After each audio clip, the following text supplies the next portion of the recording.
Assalamualaikum warahmatullahi wabarakatuh dan selamat malam. Kami dari kelas D jurusan Sistem Informasi akan mempresentasikan hasil diskusi kami yaitu dengan judul Penerapan Metode SMART pada Sistem Pendukung Keputusan Pemenang Tender Proyek dengan Studi Kasus Dinas Pekerjaan Umum Kota Bengkulu.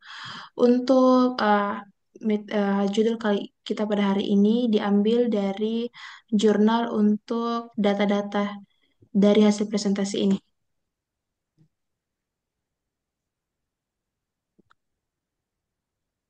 Adapun anggota dari kelompok pada hari ini yaitu yang pertama Frederica Natalia Ambona, saya sendiri dengan NIM 231149. Saya Asmiati Sapsuha dengan NIM 231159. Saya Nuriski Fausia dengan NIM 231145. Baik, untuk langkah selanjutnya saya persilakan kepada Nuriski Fauzia untuk memaparkan materi kita pada hari ini. Yang pertama itu identifikasi masalah. Dalam kegiatan tender sering terjadi permasalahan mengenai proses pengambilan keputusan. Solusi yang tepat untuk permasalahan tersebut yaitu dengan dibuatnya sebuah sistem pendukung keputusan berbasis komputer.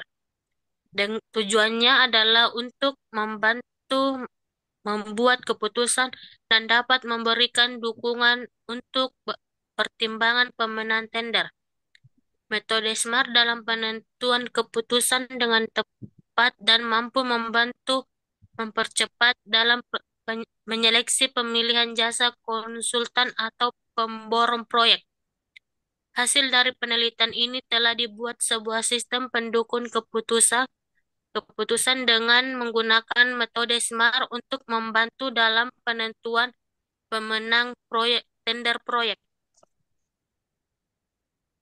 Pembahasan dalam penelitian ini telah mengambil data untuk diuji ke dalam sistem dengan menggunakan metode SMART. Sampel tersebut berupa data-data peserta tender yang ingin melakukan proyek dari Dinas Pekerjaan Umum dan Penataan Ruang. Pada tahap ini diambil 10 sampel peserta tender dari data yang ada untuk dimasukkan data tersebut ke dalam sistem yang telah dibuat. Tahap- Tahap-tahap tersebut sebagai berikut. Penentuan data alternatif peserta tender adalah objek yang akan menjadi sampel pengujian proyek. Alternatif tersebut terdiri dari peserta tender yang dapat dilihat pada tabel 1. Yang pertama itu ada PT Riko Putra Selatan, yang kedua CV Tirta Kencana Konstruksi, yang ketiga ada PT Putra Bersaudara, yang keempat PT Multikon Jagat Perkasa, yang kelima CV Data Dua Putra, yang keenam CV Arul Nasarlindo Putra, yang ketujuh PT Kencana Pratama Konstruksi, yang ke-8 CV 3 Putri Chania, yang ke-9 PT Wahana Indo Perkasa, yang ke-10 CV Raja Sakti.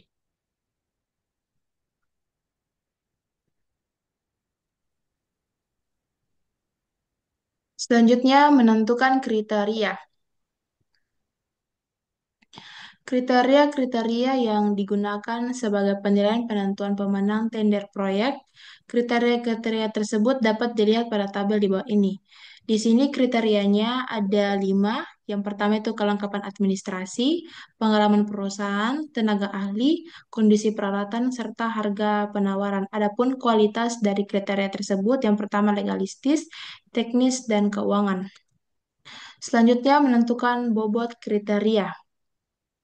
Pembobotan pada kriteria dilakukan berdasarkan tingkat kepentingan pada masing-masing kriteria. Untuk lebih lengkap mengenai bobot kriteria dapat dilihat pada tabel di samping ini. Yang pertama itu ada kelengkapan administrasi dengan bobot 25, Untuk pengalaman perusahaan dengan bobot 25, kriteria tenaga ahli dengan bobot 15, untuk kriteria kondisi peralatan dengan bobot 10, dan yang terakhir untuk kriteria harga penawaran dengan bobot 25. Selanjutnya yaitu implementasi metode SMART. Yang pertama itu adalah menentukan nilai awal alternatif. Pada tahap ini akan dimasukkan nilai pada masing-masing kriteria pada setiap alternatif peserta tender. Nilai tersebut dapat dilihat pada tabel 4 yaitu nilai nilai awal alternatif, di mana data-data ini diambil dari data dari sebuah sistem pemenang tender. Selanjutnya yaitu selanjutnya menentukan normalisasi dari setiap bobot kriteria. Tahap kedua dari metode SMART Tahap kedua dari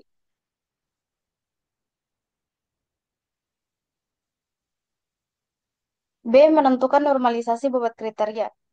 Tahap kedua dari metode SMART yaitu melakukan normalisasi dari bobot setiap kriteria. Untuk mendapatkan normalisasi bobot kriteria, yaitu dengan membagi nilai bobot masing-masing kriteria dengan nilai jumlah total seluruh bobot kriteria. Untuk lebih jelas, dapat dilihat pada tabel di samping. Di sini ada 5 kriteria. Yang pertama, kelengkapan administrasi, bobot kriterianya 25, normalisasi kriterianya 25 per 25 ditambah 25 tambah 15. 15 ini didapat dari nilai tenaga ahli. Terus 10 ini didapat dari kondisi peralatan dan 25 ini didapat dari harga penawaran. Dijumlahkan menjadi 100, 25 per 100. 25 per 100 sama dengan 0,25. Jadi nilai ini semua dijumlahkan lalu dibagi dengan nilai bobot kriteria tersebut. Menentukan nilai utility. Menentukan nilai utility dengan mengkonversikan nilai kriteria pada masing-masing kriteria menjadi nilai kriteria data baku. Untuk lebih jelas mengenai perhitungan nilai utility dapat dilihat pada tabel samping.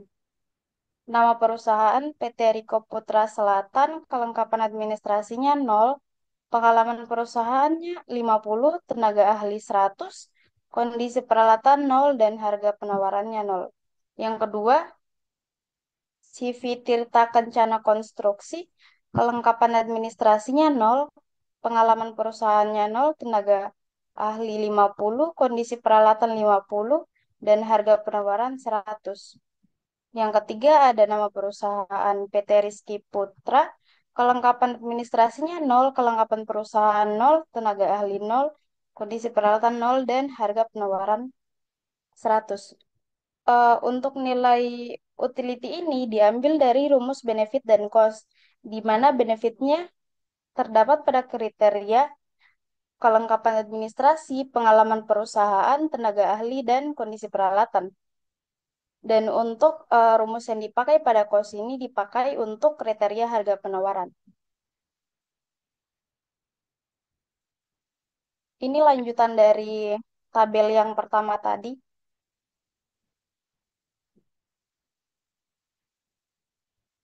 Menentukan hasil akhir metode SMART. Tahap dari metode SMART adalah menentukan nilai akhir, yaitu mengkalikan nilai utility dengan nilai dari normalisasi bobot kriteria. Untuk lebih jelas mengenai perhitungan nilai akhir metode SMART ini dapat dilihat pada tabel di samping.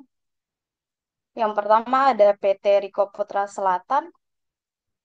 Jadi 0 dikali 0,25 ditambah 50 kali 0,25. Nilai 25 ini didapat dari nilai normalisasi bobot kriteria.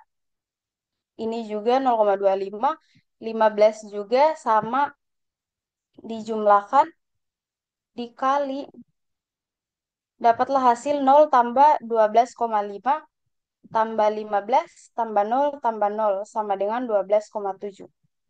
Jadi ini perhitungannya sama saja seperti PT Riko Putra Selatan, jadi nilainya perhitungannya semuanya sama kayak gitu.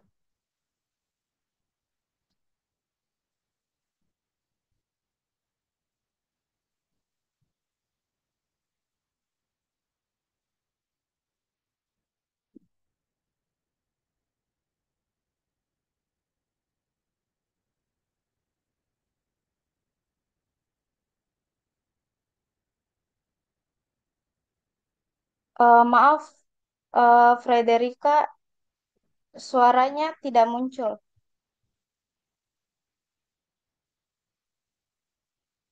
Baik, saya ulangi.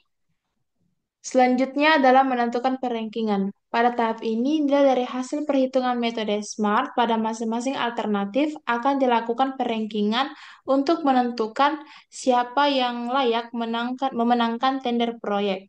Yaitu ya dapat kita lihat dari tabel di samping. Yang pertama itu ada PT Multikon Jagat Perkasa. Dia adalah peringkat pertama dengan hasil akhir metode SMART-nya adalah 50. Dan yang kedua, rankingan kedua yaitu dengan perusahaan PT Kencana Pratama Konstruksi dengan hasil akhir metode SMART 45. Untuk ranking ketiga dengan perusahaan CV Tirta Kencana Konstruksi dengan hasil akhir metode SMART-nya adalah 32,5 dan seterusnya sampai rankingan 10. Sehingga dapat kita simpulkan bahwa penelitian jurnal dengan judul penerapan metode SMART pada sistem pendukung keputusan pemenangan tender proyek dengan studi kasus Dinas Pekerjaan Umum Kota Bengkulu, kami menyimpulkan bahwa metode SMART dapat membantu membuat keputusan lebih mudah dan jelas, terutama dalam menentukan pemenangan tender proyek secara adil dan tepat. Sekian dari hasil diskusi serta presentasi kami pada hari ini. Kurang lebihnya mohon dimaafkan. Assalamualaikum warahmatullahi wabarakatuh dan selamat malam.